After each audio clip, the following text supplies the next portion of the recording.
بسم اللہ الرحمن الرحیم۔ سلطان صلاح الدین ایوبی بغداد میں اکثر اوقات جایا کرتے تھے۔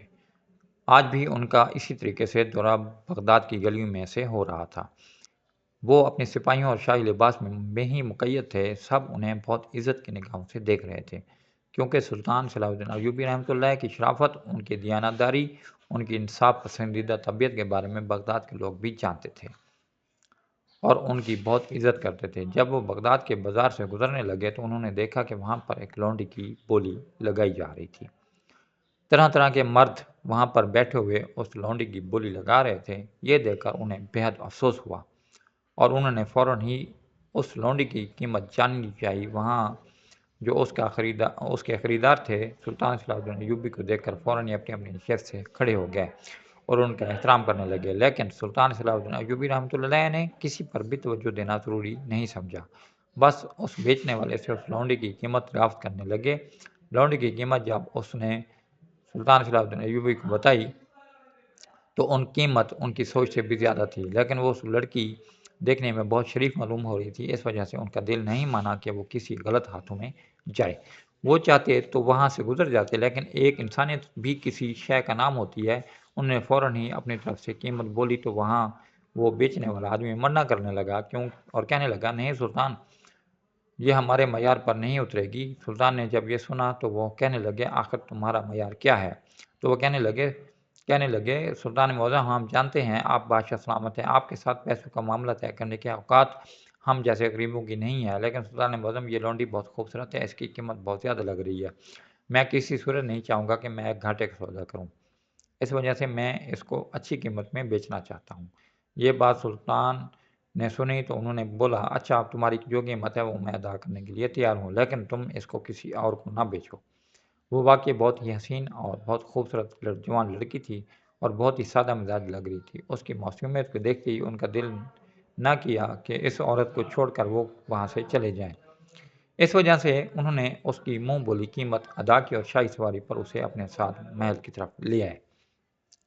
راستے میں انہوں نے چاہا کہ اس عورت سے وہ بات چیت کر لیں، لیکن وہ کافی ڈری سہمی سی معلوم ہو رہی تھی، اس وجہ سے وہ خاموش ہی رہے۔ انہوں نے یہی سوچا کہ جب وہ محل جائے گی اور کنیزوں کے ساتھ رہنا شروع کر دے گی تو اس کا یہ ڈر اور خوف ختم ہو جائے گا، اور وہاں پر اسم الدین خاتون بھی موجود ہیں، وہ اس کو سمجھا دیں گی کہ یہاں پر اسے کسی چیز کا خطرہ نہیں ہے۔ اس وجہ سے انہوں نے اس لڑکی سے بات کرنا مناسب نہیں سمجھا اور خاموشی سے وزیر کے ساتھ شاہی معاملات کی باتیں کرنے لگے۔ وہ لڑکے بہت غور سے سلطان کو دیکھ رہے تھے، سلطان اپنے چہرے پر اس کی نگاہیں بخوبی محسوس کر رہے تھے، لیکن وہ ابھی تک کچھ نہیں بولے تھے۔ وہ جانتے تھے کہ وہ لڑکی اس طریقے سے انہیں کیوں دیکھ رہی ہے، کیونکہ لونڈی کے ساتھ بہت برا سلوک کیا جاتا تھا اور سلطان نے ابھی تک اس عورت کے ساتھ ایسا کچھ نہیں کیا تھا، بلکہ نظریں اٹھا کر بھی نہیں دیکھا تھا۔ جلد ہی سفر کا اختتام ہوا اور وہ لوگ محل پہنچ گئے۔ اس لونڈی کو اسم الدین خاتون کے سامنے پیش کیا گیا اور انہیں بتایا گیا کہ سلطان اس لونڈی کو خرید کر لائے ہیں۔ اسم الدین خاتون تھوڑا سا خاموش ہو گئیں، کیونکہ وہ لڑکی بہت زیادہ خوبصورت تھی اور ایسا محسوس ہوتا تھا کہ وہ ملکہ کو بھی مات دے رہی ہوں۔ اس وجہ سے اسم الدین خاتون تھوڑی سی خفا محسوس ہو رہی تھیں۔ جب یہ چیز سلطان نے دیکھی تو وہ مسکرا اٹھے اور جب وہ رات کو اپنے کمرے میں گئے تو اپنی بیوی کو سمجھانے لگے کہ بیگم، آپ سے زیادہ حسین کوئی نہیں ہے، ہمارے لیے سب کچھ ایک آپ ہی ہیں، ہماری نگاہیں کبھی بھی کسی اور کی طرف نہیں اٹھ سکتی۔ یہ لڑکی بہت ہی معصوم طبیعت کی مالک ہے اور یہ بغداد کے بازار میں بیچی جا رہی تھی اور وہاں کے خریدار ہمیں ٹھیک نہیں لگ رہے تھے، جس وجہ سے ہم نے اس کو وہاں سے خرید لیا اور اپنے محل کی طرف لے آئے۔ آپ اس کو بھی اور کنیزوں کی طرح ہی دیکھیں، اس کو ہمارے محل کی طور طریقے سکھا دیں۔ اسم الدین خاتون اپنی تعریف سن کر خوش ہو گئی اور کہنے لگی، بادشاہ سلامت، آپ پریشان نہ ہوں، ہم اس کو یہاں کے طور طریقے بہت اچھے طریقے سے سمجھا دیں گے۔ یہ لڑکی ہمیں بھی بہت معصوم لگی ہے، بس ہم تھوڑا سا آپ کی جانب سے پریشان ہو گئے تھے، کہیں آپ ہمیں بھول کر اس لڑکی کی طرف میل نہ ہو جائیں۔ ان کی یہ بات سن کر سلطان بے اختیار مسکرا اٹھے اور کہنے لگے، آپ کے علاوہ ہم کسی کو دیکھنے کا تصور بھی نہیں کر سکتے، آپ ہی ہماری کل کائنات ہیں اور ہم آپ کے ساتھ اپنی زندگی گزارنا زیادہ پسند کرتے ہیں، نہ کہ کسی لونڈی یا کسی کنیز کے ساتھ۔ یہ باتیں بول کر انہوں نے اپنی بیگم کا مان بڑھا دیا تھا اور وہ بہت زیادہ خوش ہوئی اور ان کی آغوش میں لیٹ کر نیند کی وادیوں میں چلی گئی۔ دن اپنی رفتار سے گزر رہے تھے۔ سلطان کو اس عورت کے بارے میں خبر ملتی رہتی تھی کہ وہ بہت دیندار لڑکی ہے، ہر وقت نماز میں مشغول رہتی ہے۔ یہ بات خود اسماء الدین خاتون نے ان کے گوش گزار کی تھی کہ وہ لڑکی تہجد گزار ہے، ایک وقت کی نماز چھوڑنا بھی توہین سمجھتی ہے۔ سلطان کو یہ سب باتیں سن کر بہت خوشی محسوس ہو رہی تھی کہ وہ عورت کسی غلط ہاتھ میں جانے سے بچ گئی۔ اس کی زندگی برباد ہوتی اس سے پہلے ہی سلطان نے اس کو بچا لیا۔ سلطان کا ابھی تک سامنا اس لڑکی سے نہیں ہوا تھا۔ جب سے وہ محل آئی تھی وہ پتہ نہیں کس کونے میں چھپی ہوئی تھی، سلطان نہیں جانتے تھے، لیکن ان کے دل میں بھی خواہش تھی کہ وہ براہ راست ایک بار پھر اس لڑکی سے ملیں اور اس کا حال دریافت کریں، کیا وہ یہاں پر خوش ہے یا نہیں، یا پھر وہ یہاں سے جانا چاہتی ہے۔ وہ چاہتے تھے کہ وہ اپنے گھر خاندان کو اگر جانتی ہے ہوگی تو اس کو وہاں بھیج دیں گے، کیونکہ اتنی دیندار لڑکی کو وہ لونڈی کی صورت میں اپنے محل میں بھی نہیں رکھنا چاہتے تھے۔ اس وجہ سے انہوں نے فیصلہ کیا کہ وہ خود اس لڑکی سے بات کریں گے اور اسے اس کے گھر کا پتہ معلوم کریں گے، اگر وہ جانتی ہوگی تو اس کو فوراً ہی اس کے گھر بھیج دیا جائے گا۔ انہوں نے پہلے یہ بات عصمت خاتون سے کی تو انہوں نے کہا کہ میں اس سے بات پوچھتی ہوں، لیکن سلطان نے منع کر دیا اور کہنے لگے کہ یہ بات میں خود دریافت کرنا چاہتا ہوں، ایک بادشاہ کی حیثیت سے میں خود اس سے ملنا چاہتا ہوں۔ عصمت خاتون نے فوراً ہی یہ اطلاع اس لڑکی تک پہنچا دی کہ سلطان تم سے ملاقات کے خواہش مند ہے۔ جب یہ بات اس لڑکی کو معلوم ہوئی تو وہ واضح طور پر کانپنا شروع ہو گئی۔ یہ چیز عصمت خاتون نے بھی محسوس کی تو وہ فوراً اس کے قریب ہوئی اور کہنے لگی تم گھبراؤ مت، سلطان معظم بالکل بھی تمہارے ساتھ کچھ غلط کرنے کا ارادہ نہیں رکھتے، بلکہ تمہارے حق میں بہترین ملاقات ثابت ہونے والی ہے۔ تم ایک بار ان سے ملاقات کر لو۔ وہ یہ بات کر کے وہاں سے جا چکی تھی، پر تھوڑی دیر بعد ہی سلطان کا پیغام اس لڑکی کے لیے پہنچ چکا تھا کہ وہ اس کو یاد کر رہے ہیں۔ وہ خوف سے کانپتی ہوئی ان کے دربار میں پہنچ چکی تھی۔ وہاں موجود کافی سارے درباریوں نے اس لڑکی کو جب دیکھا تو پلک جھپکانا بھول چکے تھے، کیونکہ وہ لونڈی بہت زیادہ حسین تھی۔ اس کی آنکھیں کافی بڑی بڑی تھیں، چہرہ دودھ سے بھی زیادہ سفید تھا، جس میں گلابی پن شامل تھا۔ بغداد کا یہ حسن سب کو ہی چارو شانے چت کر چکا تھا، لیکن مضبوط اعصاب کے مالک سلطان صلاح الدین ایوبی رحمۃ اللہ اپنی نگاہیں جھکائے بیٹھے ہوئے تھے۔ وہ لڑکی سب کی جانب سہمی ہوئی نگاہوں سے دیکھ رہی تھی، لیکن جب اس کی نگاہ بادشاہ سلامت کی جانب اٹھی تو وہ پلٹنا بھول گئی، کیونکہ وہ نگاہیں نیچے کیے ہی بیٹھے ہوئے تھے۔ وہ حیران تھی کہ اس منظر پر کہ جو لوگ اس کو دیکھنے کے لیے پلک تک جھپکاتے ہی نہیں تھے، اور یہاں کا یہ عظیم بادشاہ اپنی نگاہیں نہیں اٹھا رہا تھا۔ ان کی یہ شرافت کا مظاہرہ دیکھ کر اس کا دل بھر سا آیا اور وہ کافی مطمئن ہو کر اب کھڑی ہوئی تھی۔ اس کا کانپنا مکمل طور پر بند ہو چکا تھا۔ سلطان نے اپنا گلا کھنکارا اور اس سے پوچھنے لگے، اے لڑکی، مجھے یہ بتاؤ کہ کیا تمہارا کوئی گھر خاندان اس دنیا میں موجود ہے؟ اگر ایسا ہے تو مجھے تم پتہ بتا دو، میں تمہیں وہاں پہنچا دوں گا۔ یہ بات سن کر اس لڑکی کی آنکھوں میں آنسو آ گیا، جو سلطان کی آنکھوں سے مخفی نہیں تھے۔ وہ لڑتی ہوئی آواز میں کہنے لگی، نہیں بادشاہ سلامت، میری زندگی میں سوائے میری ذات کے اور کوئی نہیں ہے۔ میرا گھر خاندان میں نہیں جانتی کہ وہ کہاں ہے۔ یہ بات سن کر سلطان کو کافی افسوس ہوا، کیونکہ وہ بہت دکھ سے یہ باتیں کہہ رہی تھی۔ سلطان نے فوراً کہا کہ تم پریشان نہ ہو، یہ محل بھی تمہارا اپنا ہے، ہم لوگ بھی تمہارے خاندان جیسے ہی ہیں، تم یہاں پر بہت اطمینان کے ساتھ رہ سکتی ہو، تمہیں یہاں کسی چیز کی تکلیف نہیں ہوگی۔ میرے بیگم نے بتایا کہ تم بہت دیندار خاتون ہو، ہمارے حق میں بھی دعا کرنا کہ ہم اپنی رعایا کے لیے کبھی بھی کوئی غلط فیصلہ نہ لیں اور ان کا خیال ہر وقت رکھیں، ہمارا دل کبھی بھی کسی اور جگہ میل نہ ہو۔ اس لڑکی نے یہ باتیں سنی اور سر اسپاس میں ہلانے لگی۔ سلطان کی اجازت دیتے ہی وہ وہاں سے جا چکی تھی، لیکن وہاں سے جانے کے بعد اس لڑکی کا جو دل تھا وہ سلطان کی طرف میل ہونے لگا۔ خاص کر اتنی حسین لڑکی کا سامنے کھڑے ہو جانا اور اس کی طرف نگاہ نہ اٹھا کر دیکھنا، یہ چیز اس لونڈی کے دل میں گھر کر گئی تھی۔ وہ جو سوائے اپنی ذات میں مگن رہنے والی تھی، اب سلطان کے بارے میں سوچنے لگی تھی۔ وہ جب درباریوں کے ساتھ بیٹھے ہوئے لوگوں کا فیصلہ کر رہے ہوتے تھے تو وہ ان کو جھانک کر جالی سے دیکھتی تھی، اور ان کی دیانتداری اور ایمانداری جب وہ اپنی آنکھوں سے دیکھتی تھی تو وہ حیران رہ جاتی تھی کہ اس دنیا میں اتنے عظیم بادشاہ بھی قیام کرتے ہیں جو لوگوں کی خدمت میں خود سے بڑھ کر کرتے ہیں۔ اور جب وہ سرد راتوں میں ان کو گشت کے لیے جاتے ہوئے دیکھتی تھی تو بہت حیران رہتی تھی کہ یہ سب کیا ہے۔ اسے کچھ سمجھ نہیں آتا تھا کہ وہ جس مقصد سے یہاں آئی تھی وہ مقصد وہ بھولتی جا رہی تھی۔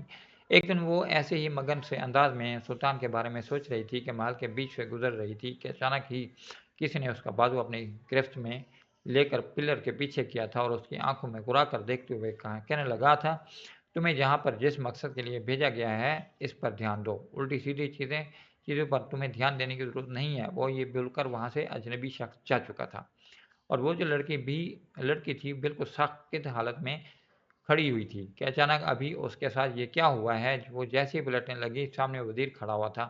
وہ یہ منظر دیکھ کر اس کی جان نکلنے کی در پر آ گئی تھی۔ وہ بالکل پلر کے پاس کسی بت کے مانند کھڑی ہوئی تھی۔ وزیر قدم بقدم اس کے قریب آ رہا تھا۔ اس کو محسوس ہوتا تھا جیسے اس کے جسم سے روح پرواز ہو رہی ہو۔ اسے بےحد خوف محسوس ہو رہا تھا۔ وہ جانتی تھی کہ اب اس کی موت پکی ہے۔ وہ جو سچ ابھی تک سب سے چھپا ہوا تھا وہ اب سب کے سامنے آنے والا تھا۔ یہی چیز اس کو خوف میں مبتلا کر رہی تھی۔ وزیر اس کے قریب آیا اور اس کی طرف دیکھتے ہوئے پوچھنے لگا، کسی چیز کی آپ کو ضرورت تو نہیں ہے؟ یہ کہنا تھا کہ اس لڑکی کی جان میں جان آ گئی، اور اس نے گہری سانس لیتے ہوئے کہا، نہیں مجھے کسی چیز کی ضرورت نہیں ہے۔ وہ یہ بول کر اندر کی جانب چلی گئی۔ وہاں کھڑا وزیر اس سے پرسوچ نگاہوں سے دیکھنے لگا کہ یہ ابھی کیا ہوا تھا۔ وہ سارا منظر تو وہاں نہیں دیکھ پایا تھا، لیکن اس بندے کو اس لونڈی کے قریب سے جاتے ہوئے دیکھ چکا تھا، اور یہ چیز اس کو پریشانی میں مبتلا کر رہی تھی۔ اس نے فوراً ہی یہ طے کیا تھا کہ اس بارے میں سلطان صلاح الدین ایوبی رحمۃ اللہ علیہ سے بات کرے گا، کیونکہ اس طریقے سے بغداد سے کسی اجنبی انسان کو محل آنے پر وزیر پہلے ہی شک کا شکار تھا۔ وہ کئی بار سلطان صلاح الدین ایوبی کو اس بارے میں بتا چکا تھا کہ آپ جتنا انسانوں کو سیدھا سمجھتے ہیں، انسان اتنے سیدھے نہیں ہوتے۔ آپ کے بہت سے دشمن آپ کے خلاف گھات لگائے بیٹھے ہیں، اس وجہ سے آپ اپنے فیصلے جلد بازی میں نہ لیا کریں۔ لیکن سلطان نے اسے یہی کہا تھا کہ تم بے وجہ ہی اس معصوم لڑکے پر شک کر رہے ہو، ایسا کچھ نہیں ہے۔ لیکن آج اس بندے کا اچانک آنا اور اتنی ہڑبڑاہٹ میں اس کے پاس سے صرف گزر جانا وزیر کو چھٹکنے پر مجبور کر چکا تھا۔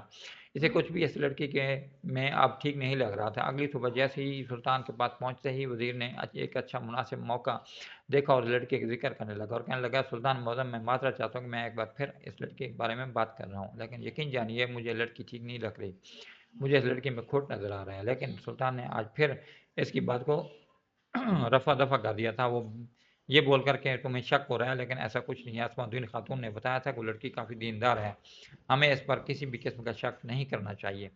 ان کے اس طریقے سے بولنے پر وزیر خاموش ہو گیا اور وہاں سے لوٹ گیا تھا۔ اسماء الدین خاتون اکثر اوقات ہی اس لڑکے کا ذکر ان سے کرتی رہتی تھی۔ اب تو وہ بھی ان کو نظر آ جاتی تھی۔ وہ جو یہاں آنے کے بعد جیسے چھپ سی گئی تھی، اب وہ انہیں کہیں نہ کہیں نظر آ جاتی، اور وہ مسکرا کر سلطان کی جانب دیکھتی تھی۔ وہ سمجھ رہے تھے کہ شاید یہ سب کچھ اس کے عزت دینے کی وجہ سے کر رہی ہے، لیکن وہ نہیں جانتے تھے کہ ان کی یہ درا دلی ان کے گلے پڑنے والی ہے۔ ایک رات جب سلطان صلاح الدین ایوبی رحمۃ اللہ جب گشت سے واپس آئے تو دربار میں انہیں کوئی نظر نہیں آیا۔ وہ سیدھا ہی اپنے کمرے کی جانب چلے گئے، جہاں پر ان کی بیوی ان کے انتظار میں جاگ رہی ہوتی تھی، لیکن وہ نہیں جانتے تھے کہ آج ان پر کیا قیامت ٹوٹنے والی ہے۔ جس انسان کو بہت نیک اور پارسا سمجھ رہے تھے، وہ انسان آج کیسا ہے، آج انہیں معلوم ہونا تھا۔ وہ جیسے ہی کمرے میں گئے تو وہ لونڈی نیم برہنہ لباس میں ان کے بیڈ پر بیٹھی ہوئی تھی۔ انہوں نے جب یہ منظر دیکھا تو ان کی آنکھیں چندھیا سے گئیں، اور وہ کہنے لگے، یہ کیا تماشا لگایا ہوا ہے، اور تم اس لباس میں یہاں پر کیا کر رہی ہو؟ ان کی آواز میں اتنی گرج چمک تھی کہ وہاں بیٹھی ہوئی وہ لونڈی کانپ سی اٹھی اور فوراً اپنی جگہ سے اٹھ کر کھڑی ہوئی اور کہنے لگی، سلطان معظم میں جانتی ہوں آپ کو یہ سب کچھ بہت برا لگا ہوگا، لیکن میں یہ سب کرنے پر مجبور ہوں۔ اس کی آواز میں واضح طور پر لرزش شامل تھی۔ سلطان نے اس کی جانب دیکھا اور پھنکارتے ہوئے کہنے لگے، تمہارا دماغ ٹھیک ہے لڑکی؟ کیا میں نے تمہیں کہا تھا کہ تمہیں اس طریقے سے یہاں پر آنا ہے؟ تم کس کی اجازت سے میرے کمرے کے اندر اس لباس میں بیٹھی ہوئی ہو؟ ان کو بس نہیں چل رہا تھا کہ اس لڑکی کو زندہ جلا ڈالے، اور ان کی بیوی کی جگہ پر وہ جس طریقے سے بیٹھی ہوئی تھی ان کا خون کھول اٹھا تھا۔ وہ لڑکی فوراً اپنی جگہ سے اٹھ کھڑی ہوئی اور سلطان کے قدموں میں بیٹھ کر کہنے لگے، سلطان معظم ہم اپنے کیے کی معافی مانگتے ہیں، لیکن ایک بار آپ ہماری بات سن لیں، اس کے بعد جو فیصلہ آپ میرے حق میں کریں گے ہمیں قبول ہوگا۔ سلطان نے اس کی جانب دیکھتے ہوئے اشارے سے بولنے کے لیے کہا، کیونکہ وہ کبھی بھی ایک طرفہ فیصلہ نہیں کرتے تھے۔ اس وجہ سے انہوں نے یہی سوچا کہ ایک بار اس لڑکی کی بات سن لی جائے اور نہ ہی جلدی میں سزا سنا دی جائے۔ وہ کہنے لگی، سلطان معظم مجھے آپ کے دشمن نے آپ کی بدنامی کرنے کے لیے بھیجا ہے۔ سلطان تعجب زدہ نگاہوں سے اس کی جانب دیکھتے ہوئے بولنے لگے، تمہارا کہنے کا مطلب کیا ہے؟ میں سمجھ نہیں پا رہا ہوں۔ وہ کہنے لگے، سلطان معظم آپ نے مجھے جو خریدا تھا وہ بھی ایک چال تھی۔ بغداد میں مجھے ایک آدمی ٹکرایا تھا، میرے پاس کھانے پینے کے لیے کچھ بھی نہیں تھا، میں بہت لاچار تھی کیونکہ میری ماں بیمار تھی۔ میں نے جب اس آدمی سے کافی کام مانگا تو وہ کہنے لگا مجھے کام کا بہت اچھا معاوضہ دے گا، اگر میں اس کے لیے کام کرتی ہوں تو وہ میری ماں کا بھی علاج کروائے گا۔ میں بہت خوش ہوئی اور میں نے فوراً اس آدمی سے کہا، میں تیار ہوں۔ تب اس نے مجھے بتایا کہ مجھے ایک لونڈی کے طور پر آپ کو بیچا جائے گا اور مجھے آپ کے ساتھ غلط کاری کرنے کے بعد محل سے وہ آدمی نکال لے گا اور اس کے بعد مجھے بیچ چرائے میں کھڑے ہو کر آپ کی بدنامی کرنی ہوگی، سارے جہان میں یہ بات پھیلانی ہوگی کہ آپ بہت خراب انسان ہیں، کسی بھی عورت کے محافظ نہیں ہیں بلکہ ایک ظالم اور درندہ انسان ہیں۔ میں یہی سب کچھ کرنے والی تھی، لیکن سلطان معظم جب سے آپ کو دیکھا ہے میں خود کی نہیں رہی، مجھے اپنے آپ سے گھن آتی ہے کہ میں اتنے مقدس انسان کے ساتھ یہ سب کچھ کرنے والی تھی۔ میں آج آپ سے کے کمرے میں کسی صورت نہیں آنا چاہتی کہ میں نے فیصلہ کر لیا تھا کہ میں اس محل سے چلی جاؤں گی یا پھر خود کو ختم کر لوں گی، لیکن اس آدمی نے میری ماں کو بندی بنایا ہوا ہے۔ وہ کہہ رہا ہے کہ اگر میں نے یہ کام آپ کے ساتھ نہیں کیا تو وہ میری ماں کو زندہ جلا ڈالے گا اور میرا اس دنیا میں سوائے میری ماں کے اور کوئی نہیں ہے۔ میں آپ جیسے عظیم انسان کے ساتھ اتنا بڑا گناہ نہیں کرنا چاہتی تھی ہوں۔ خدا رے میری مدد کریں، میری ماں کو اس ظالم انسان سے چھڑوا لیں جو آپ سے حسد کرنے کے چکر میں سب کچھ کرنے پر تلا ہوا ہے۔ سلطان معظم اس عورت کی باتوں کو بے یقینی سے سن رہے تھے، انہیں یقین نہیں آ رہا تھا کہ وہ واقعی ہی اتنی بڑی غلطی کر چکے ہیں۔ اگر اس لڑکے کا دل نہیں بدلتا تو سلطان کی کتنی بدنامی ہو جاتی وہ سوچ بھی نہیں سکتے تھے، اور خاص کر اسم الدین خاتون پر کیا بیتی اگر انہیں یہ سب کچھ معلوم ہوتا کہ ان کی موجودگی میں وہ یہ تمام کام کر چکے ہیں۔ انہوں نے اس لڑکی کی جانب دیکھتے ہوئے کہا کہ تم فکر نہیں کرو، تمہاری ماں بحفاظت تمہارے پاس آ جائے گی، اور مجھے افسوس ہے کہ میرے وزیر نے مجھے آگاہی دی تھی کہ تم ٹھیک نہیں ہو، تم میں کچھ خرابی موجود ہے، لیکن میں ہی بیوقوف تھا جو تمہاری معصوم شکل صورت پر تمہارا مکار چہرہ نہیں دیکھ پایا۔ تو وہ لڑکی سر جھکائے ان کی باتیں سن رہی تھی۔ وہ ایک بار پھر روتے ہوئے کہنے لگی، سلطان معظم میں نے کبھی بھی نہیں چاہا کہ میں آپ کے ساتھ غلط کروں، جب سے میں نے آپ کی صاف نیت، دیانتداری اور ایمانداری دیکھی ہے میں خود کی نہیں رہی ہوں، مجھے اپنے آپ سے گھن آتی ہے، مجھے معاف کر دیں، بس خدا را میری ماں کو بچا لیں۔ سلطان اثر اسباب میں ہلا کر وہاں سے جا چکے تھے۔ اگلے دن ہی دربار میں اس آدمی کو بلا لیا گیا تھا جس نے اس لڑکی کو یہ کام کرنے کے لیے بھیجا تھا۔ وہ آدمی ایک تاجر تھا۔ سلطان نے اس آدمی کو دیکھا تو وہ انہیں کافی معمولی سا لگا۔ وہ کہنے لگے، آخر کو تم مجھ سے یہ بدلہ کیوں لینا چاہتے تھے؟ میں نے تمہارے ساتھ ایسا کیا کیا؟ وہ یہ سوال سن کر کافی زیادہ گڑبڑا گیا تھا، اس کے چہرے سے ہی اس کی گھبراہٹ معلوم ہو رہی تھی۔ وہ بات کو گھمانے لگا کہ وہ بے قصور ہے، اس پر بے وجہ الزام لگایا جا رہا ہے، لیکن سلطان کے غصہ سے پوچھنے پر وہ سر جھکا کر گھگیانے لگا تو کہ مجھے آپ سے حسد ہو گئی تھی، لوگ آپ کے اتنے گن کیوں گاتے ہیں؟ میں مانتا ہوں آپ بادشاہ ہو، لیکن اتنی تعریف مجھے آپ کی ہضم نہیں ہو رہی تھی، جس کی وجہ سے میں نے تہیہ کر لیا تھا کہ میں آپ کی بدنامی کراؤں گا، لیکن اس پاگل لڑکی نے سب کچھ برباد کر دیا اور میری پول کھول دی۔ وہ کافی درست لہجے میں کہہ رہا تھا۔ سلطان نے اس لڑکی کی جانب دیکھا جو اپنی ماں کے سائے میں چھپی کھڑی ہوئی تھی۔ انہوں نے فوراً ہی اس آدمی کو زندان میں ڈالنے کا حکم دیا اور ان ماں بیٹی کو باعزت بری کر کے محل سے روانہ کر دیا، اور اپنے وزیر کی جانب دیکھتے ہوئے کہنے لگے، مجھے بہت خوشی محسوس ہوتی ہے کہ جب تمہیں اپنے لیے فکر مند دیکھتا ہوں۔ جو خرابی میں اس لڑکی میں نہیں دیکھ پایا وہ تم نے دیکھ لی، شاباش۔